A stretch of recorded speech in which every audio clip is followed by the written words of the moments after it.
Make sure it's green, Colonel. All righty. We are online. Hello, I'm Colonel Denny Peoples and PrescottJROTC here in Arizona. This is Spirit Day. That's why I'm a colonel dressed up like a spirited teacher. We are lucky to have Mr. Tom Warner from the Navy, a submarine Cold War veteran, talk about his experiences. Everybody give a round of applause, please.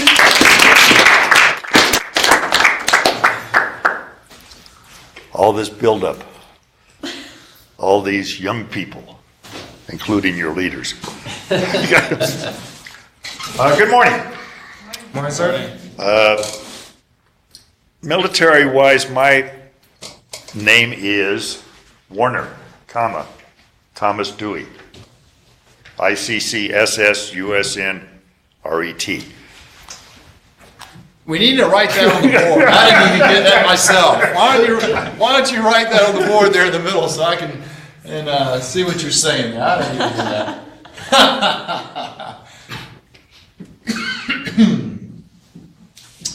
You can't assume Air Force guys know anything about submarines.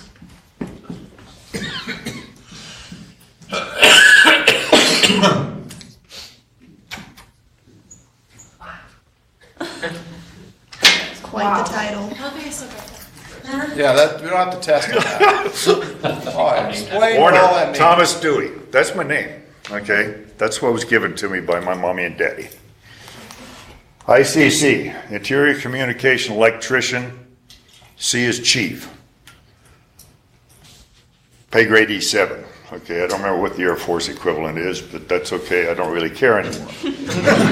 SS means that I'm qualified in submarines. USN, U.S. Navy, right? RET is in small letters. That means I'm retired. Unlike him and him, they don't get to retire. Officers are a different breed, and particularly after they make about 04 or 05, they don't get to retire. They just take a compensation, but they can be recalled anytime they want. I've done my 30 plus. They would have to go to babies, children, grandmothers before they got back to me. And that's the truth. I was born a long time ago. 15 November 1938 was my birthday. I went in Klamath Falls, Oregon, which the good colonel up here says he knew because he flew up there, which is a little town just north of the California border.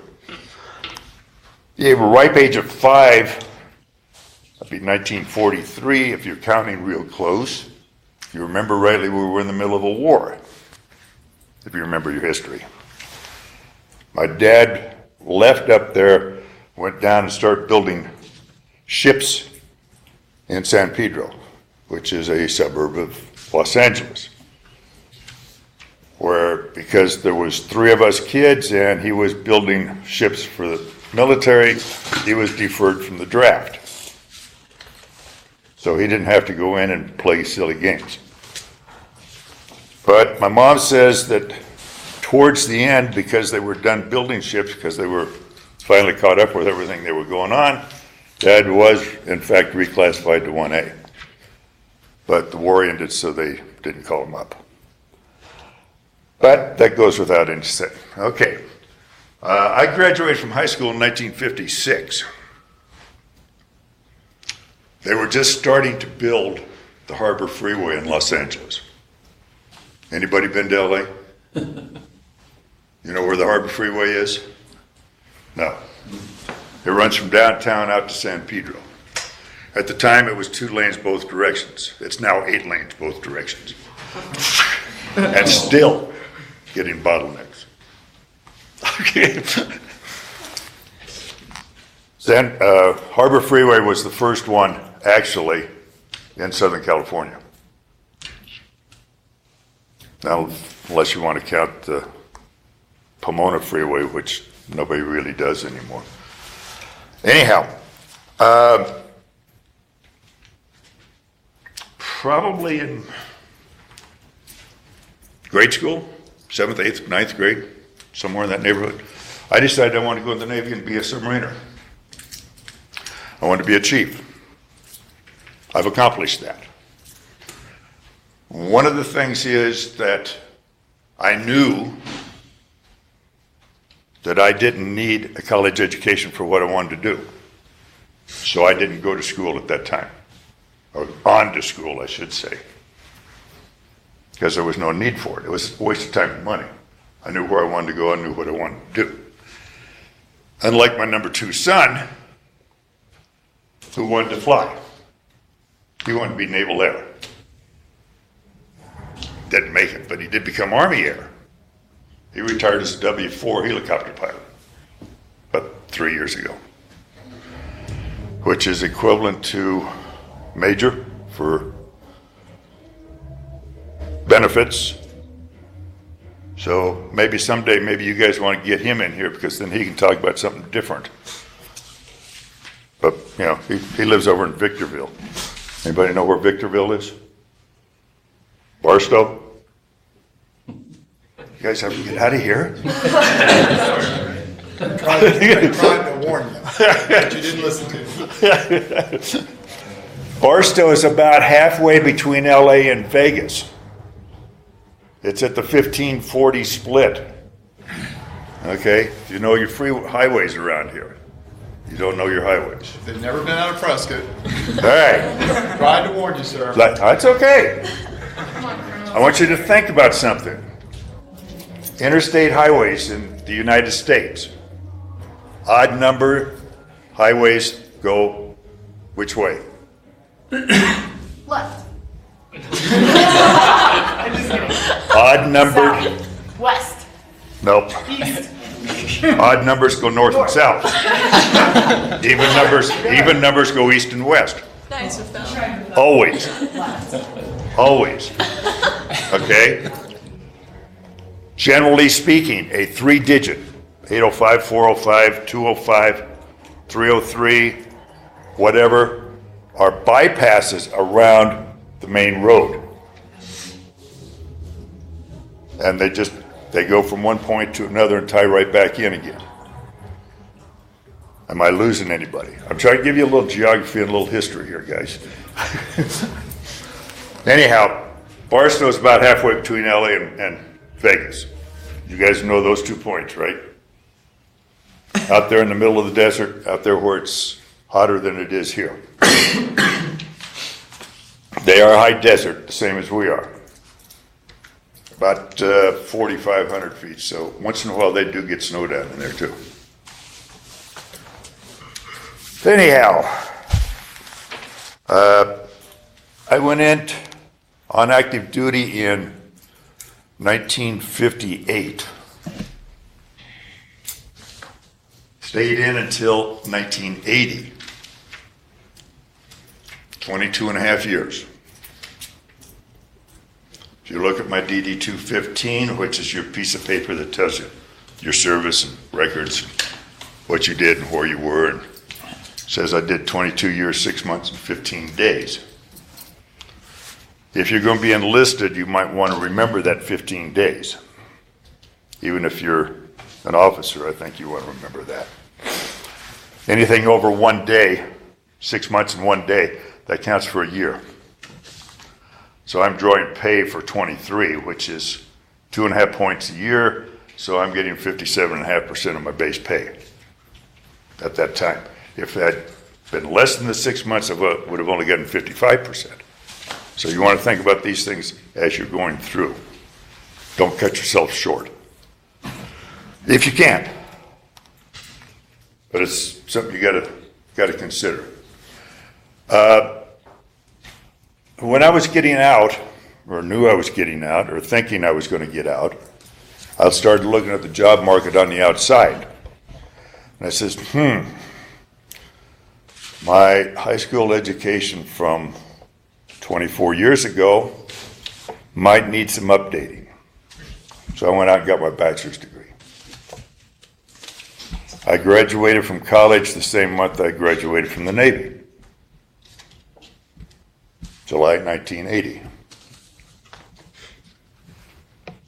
That was in 1980. 1986, I got my MBA. Just because I thought I had something better to do. And besides that, with my GI Bill and company that I worked for paid for part of it, I decided to go ahead and get that too. So I'm standing up here in front of you, 75 years old, with a master's and a bachelor's. Yes, sir. What's your master's in?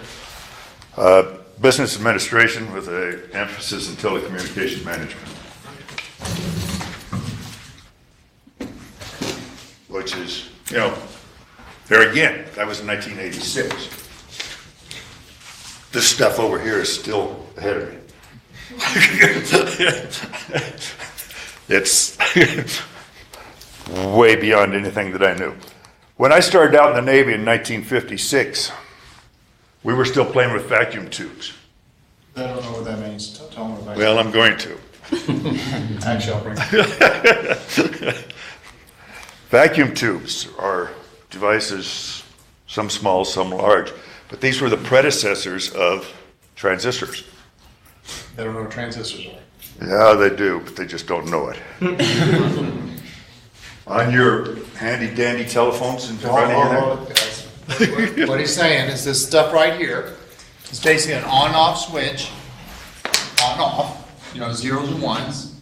And so for in the original vacuum tube, the original computers were run by vacuum tubes. Yep. So they either turn on or off. You realize the original computers that had 100 times less capability than this, 1,000 times less, Yep. was bigger than this room, literally. And they were built by the Bigger Navy. than this building. The first one was built by the Navy. And there's the true story that you had to go through, and see here on the bottom, you have banks and banks of these on-off switches, and they had an inspection. And it was actually a female general who was really started this whole thing. And she had congressmen, senators come to look at her computer. And they were walking inside the room that had these huge banks of on and off switches that didn't work. They turned it on, it didn't work. So she said, "Oh, excuse me," and she looked around and there were moths between the connections, between these connections. And she says, "Oh, excuse me, we have to go out and debug our computer." And that's where the term debug came. In one instant, she invented that term that we still use to this day. Pretty cool. So anyway, that was the beginning, and then transistors with the next one was smaller and required less energy. I'm sorry. That's okay. That's fine. History of this. 1962, I went to advanced training in the Navy. They introduced me to my first transistor. It was about this big around, about this thick, and had 3 little legs sticking out of it. Statement at the time was, "You will never see them on the output of an amplifier because they can't handle the current. They're heat sensitive." Now, have you guys ever opened up your telephone? Have you ever looked at the board on there? Is it legal? Well, yes, no. These are little ones, but there are some bigger ones that I actually started on. But yeah, more like that one there. That was more about the size than what they were. Long time ago, like I said, and that's your telephone. If you were to look at it and you could see the circuit board in there, you're probably running somewhere in the neighborhood of 500 or 600, maybe 1,000 transistors on that printed circuit board, doing all of these neat little things that you sit there and accept and don't even know what you're doing.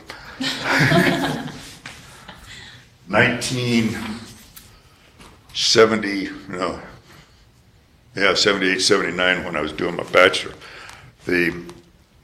one of the things we found in class was that the largest computer manufacturer at that time was General Motors. Why? Guesses? Thoughts? Yes. Is it because cars have so many computers in them? Thank you. Cadillac at that time was running 11 computers.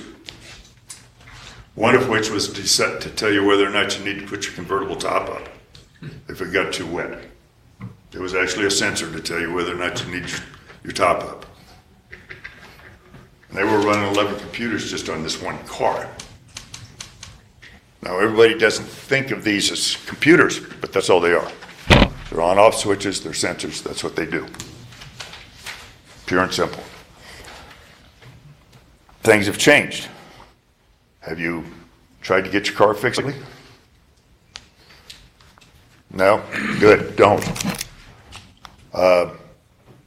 When I was your age, I was able to go out and play with the car and make it work. I can't even hardly find the spark plugs in there anymore. They're in there somewhere. They gotta be. But there's so much other crap in there, who knows?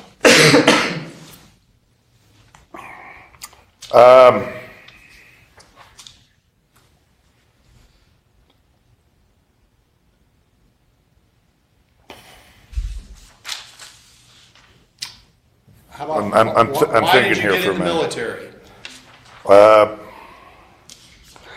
Age. You got to think about where I was. 1956, or 1938 actually, when I was born, we were just starting into World War II. I had two uncles that were retired from the Navy. One was a submariner, and one was a hospital corpsman. Gudgeon Base, which is the local USSVI, U.S. Submarine Veterans Incorporated local base, which is Gudgeon Base. We meet over at VFW over at Prescott Valley. My uncle, the submariner, actually put the original Gudgeon in commission. He was what we called a flank owner because he owned it from the building up. So when I came up here and found out that it was there, that's really turned me on even more about being here. But it was just a normal progression for me. I'm a history buff, if you will. I like history. I enjoy history. One of the things, though, that I've never been able to accomplish is writing. I cannot put together an essay. And that's one of my shortcomings and probably always will be, because I write tech manuals, I write memos, I write business plans, I write RFQs, requests for quotes, but I can't write English. Okay, I'm not saying I'm not using English, I'm saying I don't write English. English teachers don't like what I write. Okay? This I can show you. Anybody know what CBEST is? No, okay. CBEST is the test you have to take to become a teacher. Okay? C-Best? CBEST. B or V? C-B-E-S-T. Okay. Okay? And I'm not sure what the letters mean. Some basic education standard test or something. Anyhow, there are three sections to it: reading, math, and writing. You have to have a total of 123 points out of the three sections.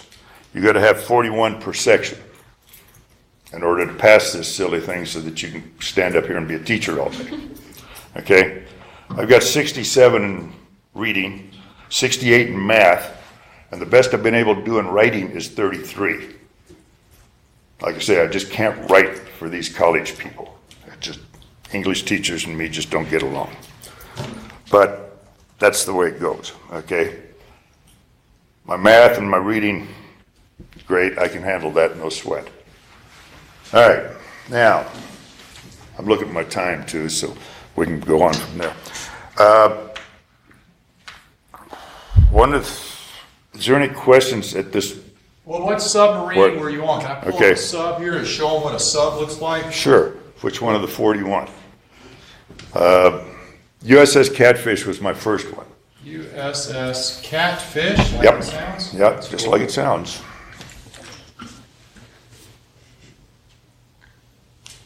All right, and here's a pictures of it. Number SS. 339. Why don't you explain what SS and USS means? Yep. Okay. Yep, that's it. USS, United States Submarine Ship, or United States Ship is what the USS stands for. What's the difference between a ship and a boat? Yes. Technically speaking, the difference between a ship and a boat is a boat can be lifted onto a ship. Ship is big, boat is small. That's right. Okay. B, boat. Yes. However, that doesn't completely fit because all submarines are boats. Okay? That's because way back when, the old S-boats and before, they were small enough to be lifted on, and we have continued on with boat. Okay? Because it's just, even though your FBMs, fleet ballistic missile submarines, are bigger than heavy cruisers during the Second World War. Okay, so they can't be lifted onto anything like that. So technically, by the definition, they aren't boats. But, okay, you had that picture up there? Yes, sir, I got it. Which one would you like? That one, well, just bring it up here. Okay, when I was on there, we went from this picture to this picture while I was on there. The last time we saw her, she was looking like this. Okay? We sold this thing to Argentina. Okay? And it became, Scrap metal. well, yes, eventually. She was involved with the Falkland War. Wow. Okay, and was severely damaged by the Brits. The skipper ran it up on the beach, hoping to be able to salvage it. But it was too bad, and they just let it deteriorate. So this is the picture you're seeing here as it's laying on the beach. How on many? the Falklands. How many people were on it? At the time, I mean, how big was your crew? my crew was about 90, And they're all guys. all guys, Until when? When do they start putting girls on submarines? 2 years ago. So think about it, guys. That's a long time. Okay, And- and they still don't belong there, but that's something else. That's your opinion. And then when you're underneath the ocean, how long have you been underneath the ocean with the USS Catfish? Catfish, okay, let's go back just a little bit. Catfish was a surface craft that could submerge, Okay. okay? I'm making a differentiation here. Your early boats, up until we got up to Nautilus in 1955, were all surface craft that could submerge. Nautilus changed that. They are now submersibles that can surface. Okay? What made the difference? Nuclear power. Unlimited power. Yep. So you'd have to surface only for food, essentially, right? Essentially, and to re-enlist the crew.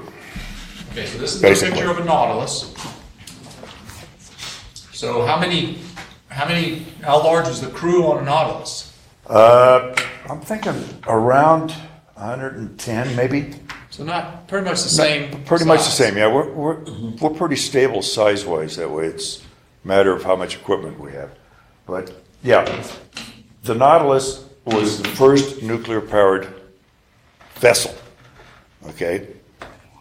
Because she doesn't need air to operate, all of your old SS boats ran on diesel electric. You have to have air to run the diesel. Diesels charge the battery, so when we're submerged, we draw the power off of the battery. But it's only good for so long because batteries don't last forever. But So what was the longest then you were underwater with the surface ships that could go underwater? well, there was one other step in between here. The Germans came up with a schnorkel, okay? Because they were getting the crap beat out of them in the Atlantic because as soon as they surfaced to charge batteries, the airplanes, the blimps, the destroyers could spot them with the radar. So they came up with the schnorkel, which is a mast they could raise, and you don't had about an area about this big above the water, and they were able to suck in the air to run the diesels so that they didn't have to fully surface. Okay?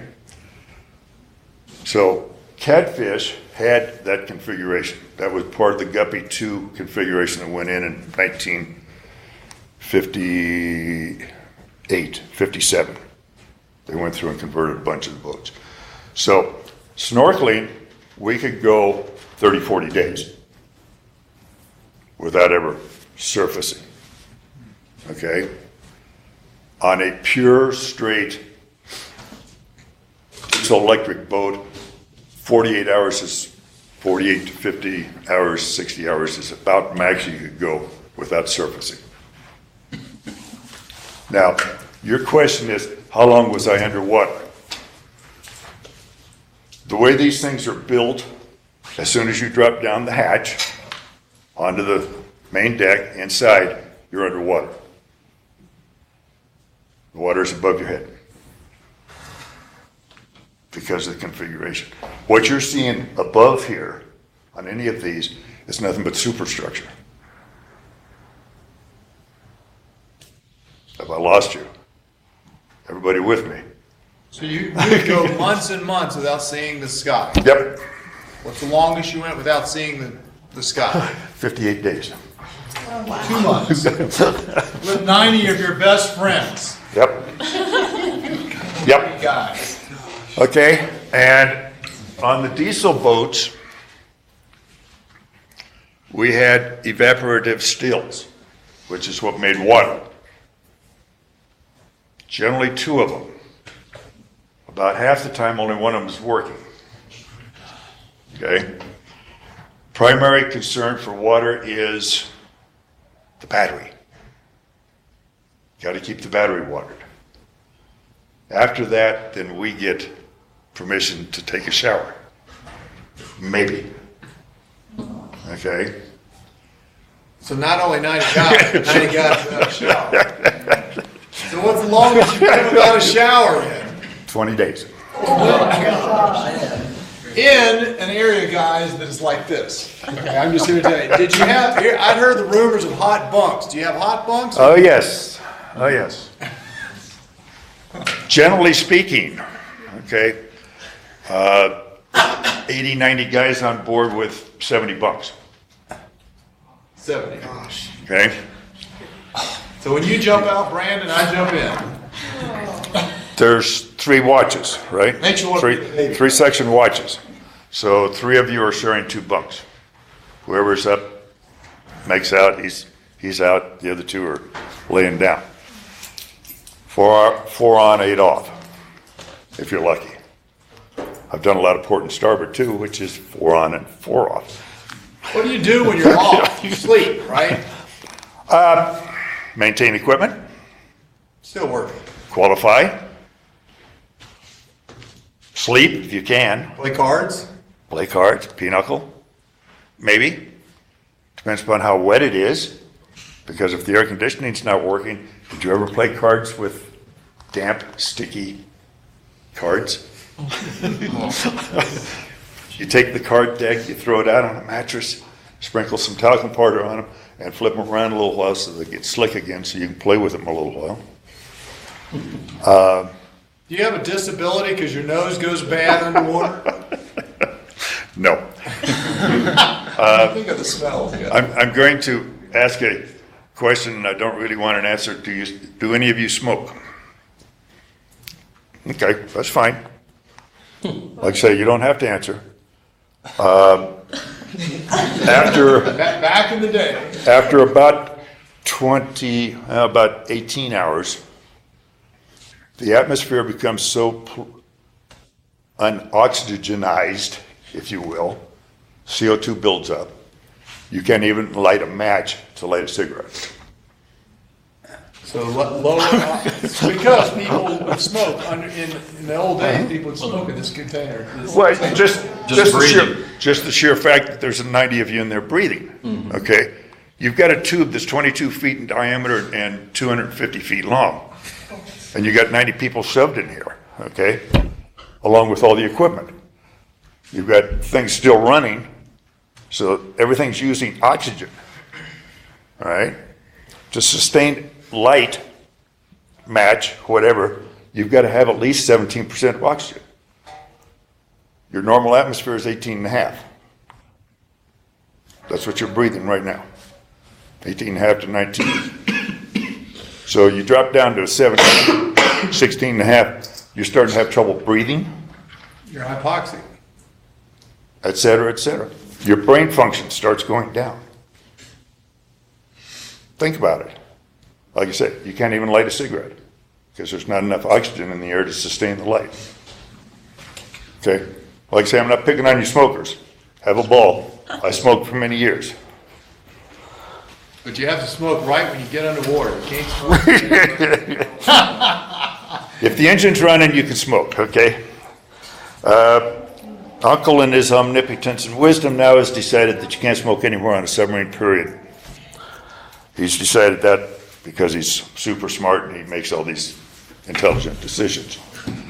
What happened when there'd be fights or people would go crazy? Didn't happen. You didn't have fights, you didn't have people going No. crazy. The screening process before you ever get there is generally good enough that you screen them out before. Well, that's amazing. You know, it just, you know,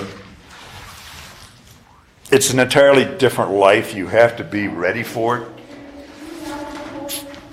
Submarines are airplanes, okay? Same principle up and down, sideways, so on and so forth, functions on a submarine the same as it does in an aircraft. The only difference is one's in air and one's in water. Okay? You're going up, your pressure's decreasing on the outside, so you have to be worried about leaks, right? We go down, and see, I'm trying to remember my numbers. 1 atmosphere every 44 feet. Your pressure increases. So at 100 feet, you're, what, 2.5, almost 2.5 atmospheres? If my numbers are correct anymore, which means that this 22-foot hull is going to be down around 21.25. At 400 feet, it's going to be even smaller. And they're designed to take that compression to a point. How low, what's the lowest you've ever been? What's the deepest you've ever been? Greater than 600 feet. 600 feet. Wow. That's what they'll tell you. That's what I said. I mean, that really is amazing. Greater than 600 feet. That's on the nukes. Okay. Oh, well, what was the name of that?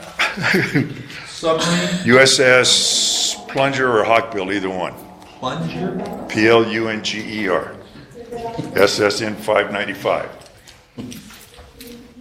Okay, SS, submarine, right? SSN, submarine nuclear.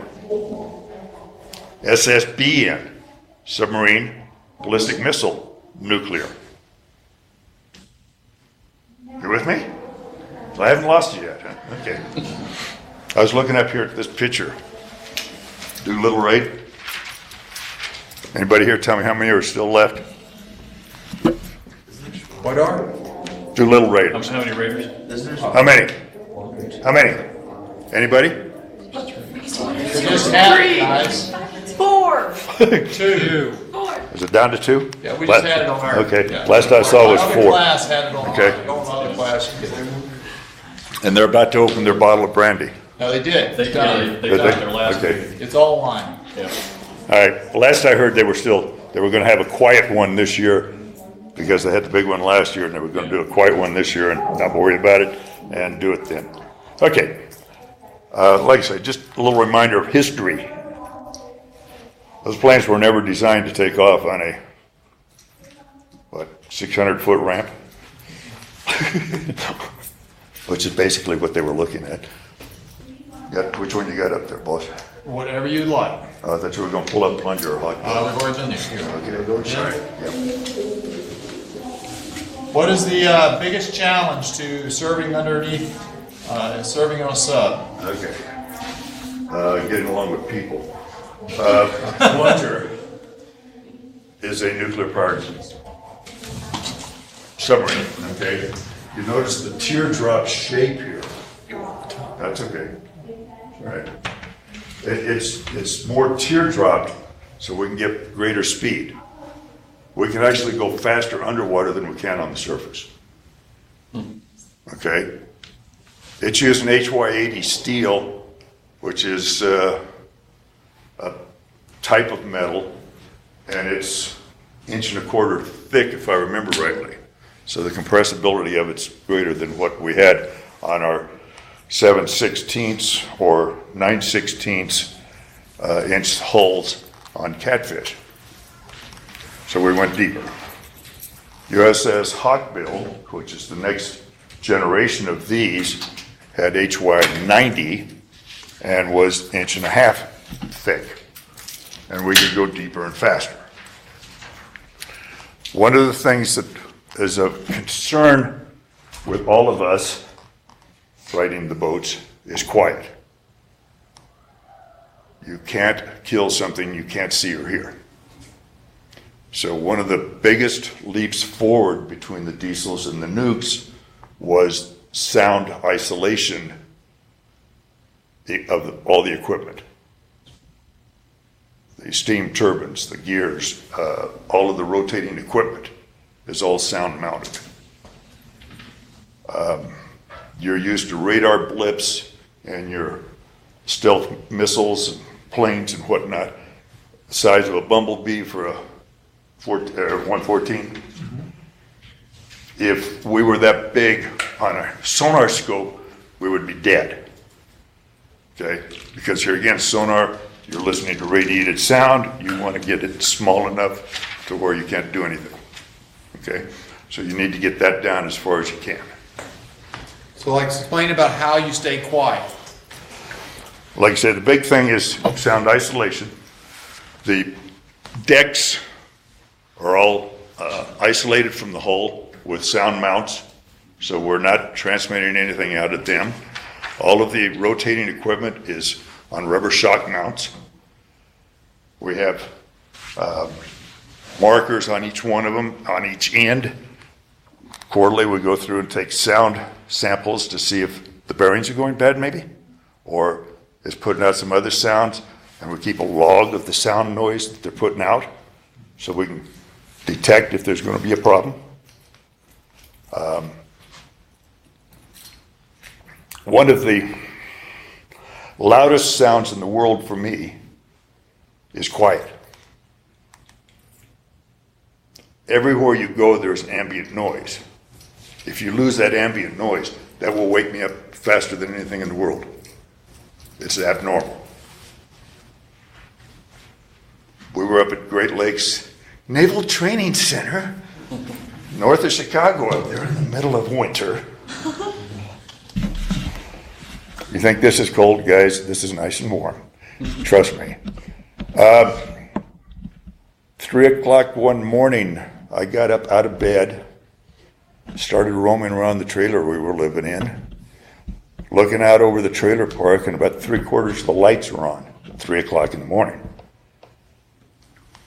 I got to talking the next morning to all of my neighbors and figuring out what in the hell everybody was up for, and discovered that a train had had an accident down the road about 15 miles, didn't go through. Okay? Our body was attuned to hearing that, so when it came through, we didn't hear it audibly, but when it didn't go through, it woke us up because we were used to the noise and it didn't happen. I can be on board the sub, laying in my bunk, sound asleep. One of the air conditioning blowers or one of the motors that I'm currently running quits, and I'll be up and out looking for it real fast. Can anybody compute to that? Think about that. Think about it, okay? When I was growing up in LA, we were right near the flight pattern for LAX. Los Angeles International Airport, okay? You flyboys know these things, right? Foggy night, they shut down the airport. I had trouble sleeping because I was used to hearing the airplanes. You get used to these things. If you don't have it, that's an abnormality. That'll upset your pattern, and you'll end up waking up or not sleeping as well as you should. You're too young to understand that yet. Ask your parents. Johnny's not home yet. Where is he? Right? Holly's not home yet. Where is she?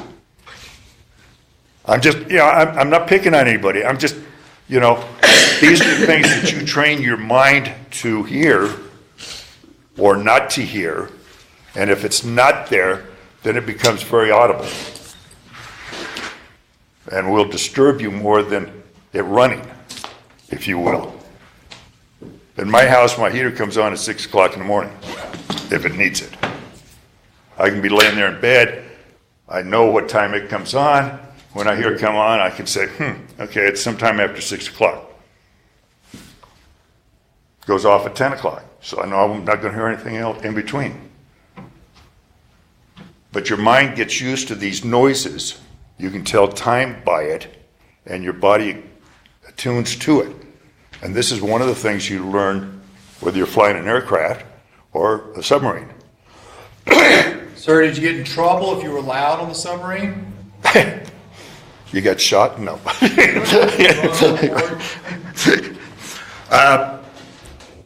It's so ingrained in you that you really don't, you just don't do it.